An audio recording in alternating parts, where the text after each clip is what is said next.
Saudara-saudara yang diberkati Tuhan, kiranya kasih dan damai sejahtera dari Bapa, Putra, dan Roh Kudus menyertai kita semua. Amin.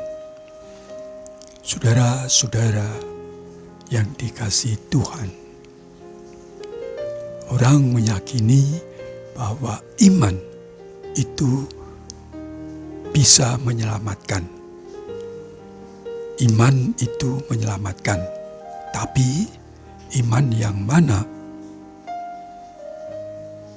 Menurut Kamus Besar Bahasa Indonesia, iman adalah keyakinan dan kepercayaan kepada Allah, Nabi, kitab, dan sebagainya.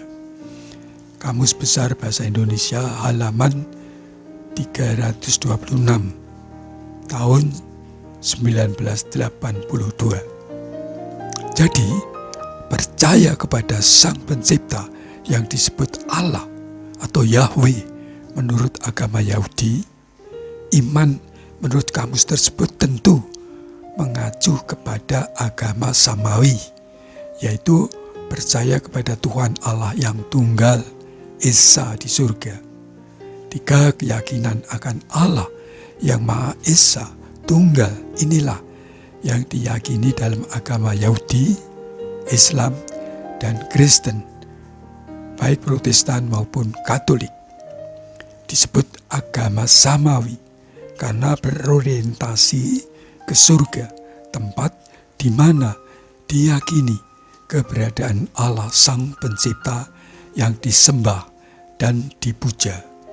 Dalam agama Kristen, iman adalah dasar dari segala sesuatu yang diharapkan dan bukti dari segala sesuatu yang tidak dilihat. Ibrani 11 ayat 1. Orang yang punya iman atau keyakinan senantiasa punya pengharapan akan kehidupan yang lebih baik, dan harapan itu hanya pada Allah saja. Kenapa? Karena yakin hanya Allah yang berkuasa memenuhi harapan yang baik melalui usaha dan doa. Tuhan sendiri berkata, Yeremia 29 ayat 11, sebab aku ini mengetahui rancangan-rancangan yang kupikirkan mengenai kamu. Demikianlah firman Tuhan, yaitu rancangan damai sejahtera dan bukan rancangan malapetaka, untuk memberikan kepadamu masa depan yang penuh harapan. Saudara-saudara, Tuhan merancangkan damai sejahtera dan masa depan yang penuh harapan. Harapan yang bertumbuh pada Allah senantiasa membawa damai sejahtera. Dan ini ada dalam setiap orang beriman. Selain harapan juga keyakinan akan kuasa Allah yang tak terlihat dan terbukti bisa dipercaya. Dalam Ibrani 11 ayat 3 ditulis, karena iman kita mengerti bahwa alam semesta telah dijadikan oleh firman Allah, sehingga apa yang kita lihat telah terjadi dari apa yang tidak dapat kita lihat. Bukankah orang beriman percaya Allah telah menciptakan alam semesta tanpa melihatnya? Seperti ditulis ayat 1 di atas, di Ibrani, bukti dari segala sesuatu yang tidak dilihat. Ya, meski tidak dilihat namun percaya, yakin, itulah iman. Jadi tidak didasari otak atau rasio. Orang yang melulu melihat kuasa Allah dengan rasio akan berkata, Allah kok ada 3? Yesus Tuhan kok bisa mati? Allah kok jadi manusia? Dan sebagainya. Bukankah Allah yang Maha Kuasa bisa bilang dengan bahasa manusia, "Suka-suka gue dong, mau ciptakan apa saja, emang lu bisa seperti gue." Orang yang menggunakan rasio, yang menggunakan rasio melulu, akan sulit percaya sepenuhnya pada kuasa Allah dan juga sulit menjadi beriman. Sulit percaya akan apa yang tidak dilihat, tidak punya tumpuan harapan. Dan itu telah terjadi ribuan tahun lalu, hingga kini masih banyak orang tidak beriman, namun juga tidak ateis. Kedengaran aneh memang. Misalnya pada zaman Nabi Nuh yang tinggal jauh dari laut, tetapi dia taat disuruh Tuhan membuat perahu yang besar. Sementara orang-orang tidak percaya dan mentertawakan ketika diberitahu Tuhan Allah akan mendatangkan banjir. Bukankah Nuh beriman dan orang-orang itu tidak? Kehidupan seperti zaman Nuh ini masih berlaku hingga kini, seperti kata Yesus dalam Lukas 17 ayat 26-27. Dan sama seperti terjadi pada zaman Nuh, demikian pula lah halnya kelak pada hari-hari Anak Manusia, yaitu Yesus. Mereka makan dan minum, mereka kawin dan dikawinkan, sampai kepada hari Nuh masuk ke dalam bahtera. Lalu datanglah air bah dan membinasakan mereka semua.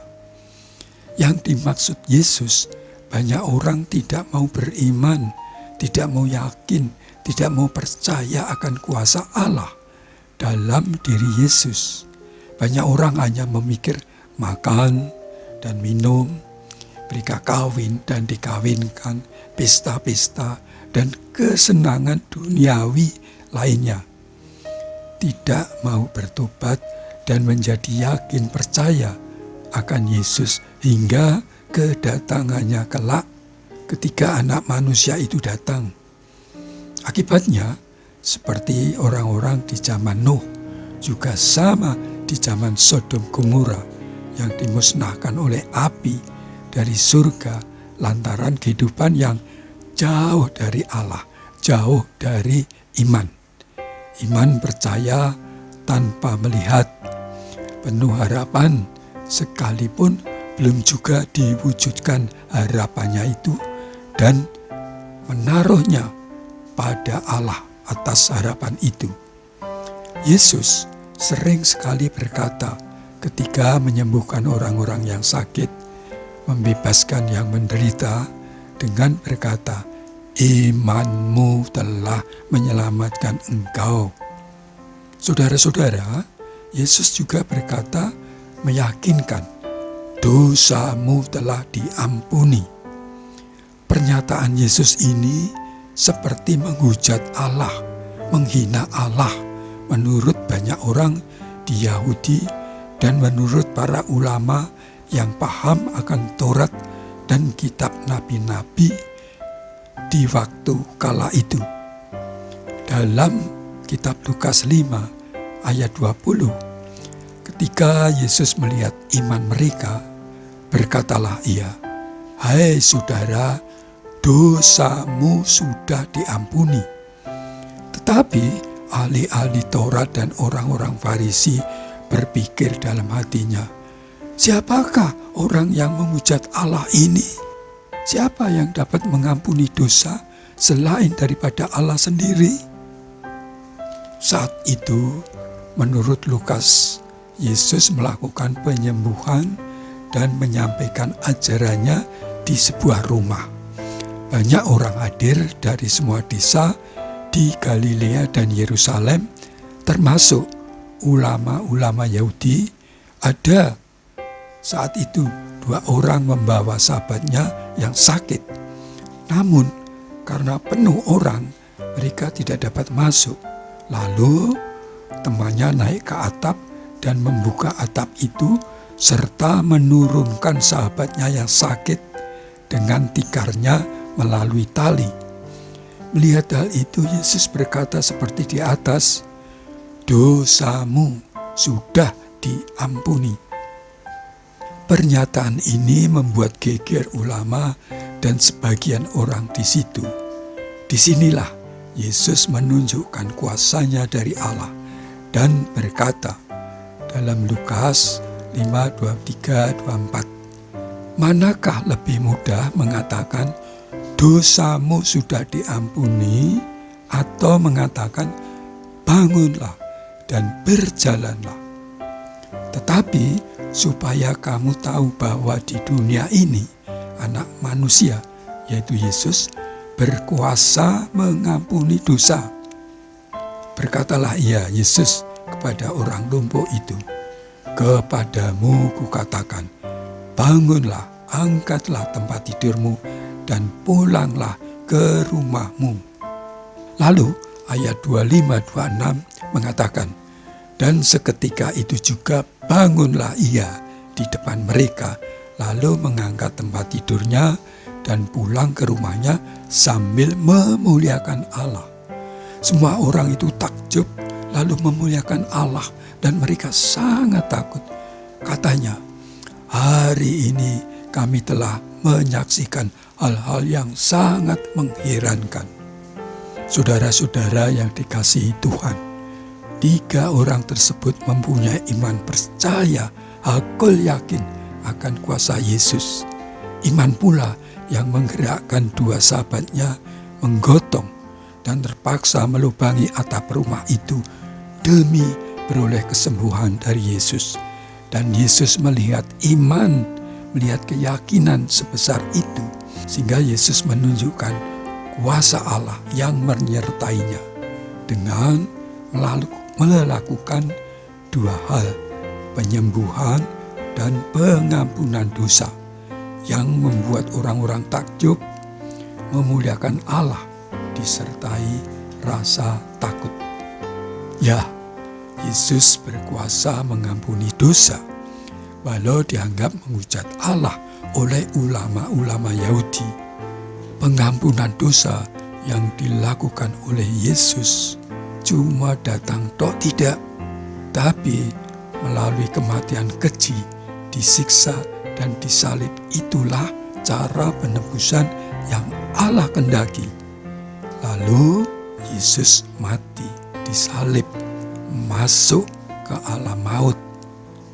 Namun selama 3 hari Yesus berperang, mengalahkan maut dan menang dan bangkit hidup kembali.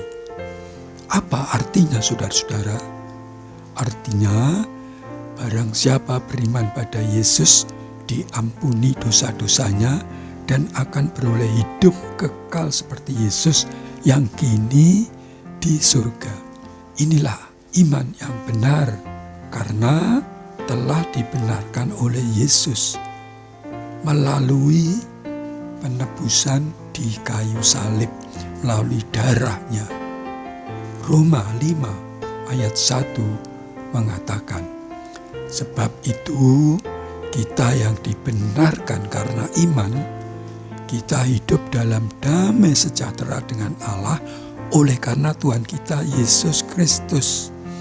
Dalam 2 Korintus 5 ayat 21, Paulus mengatakan, Dia, yaitu Yesus, yang tidak mengenal dosa, telah dibuatnya menjadi dosa karena kita melalui penyaliban, supaya di dalam Dia, dalam Yesus, kita dibenarkan oleh Allah. Sedangkan Rasul Petrus, salah satu rasul terdekat Yesus, tegas mengatakan, "Dan keselamatan tidak ada di dalam siapapun juga selain di dalam Dia, Yesus. Sebab di bawah kolong langit ini tidak ada nama lain yang diberikan kepada manusia yang olehnya kita dapat diselamatkan." Kisah Rasul 4 ayat 12. Saudara-saudara, lalu iman mana yang menyelamatkan? Ialah iman yang benar, yang membuat kita dibenarkan oleh Allah melalui Yesus. Yesus berkata, dosamu sudah diampuni. Artinya dibenarkan oleh Allah bahwa sudah diampuni dan boleh dibenarkan, diselamatkan. Kini saat orang-orang yang hidup seperti zaman Nabi Nuh dalam kesenangan dan pesta mau mendengar bahwa suara iman yang benar itu masih berseru-seru untuk menyelamatkan melalui kuasa Allah dalam diri Yesus yang adalah Kristus, artinya yang diurapi Allah, yang olehnya manusia diselamatkan. Puji nama Tuhan. Amin.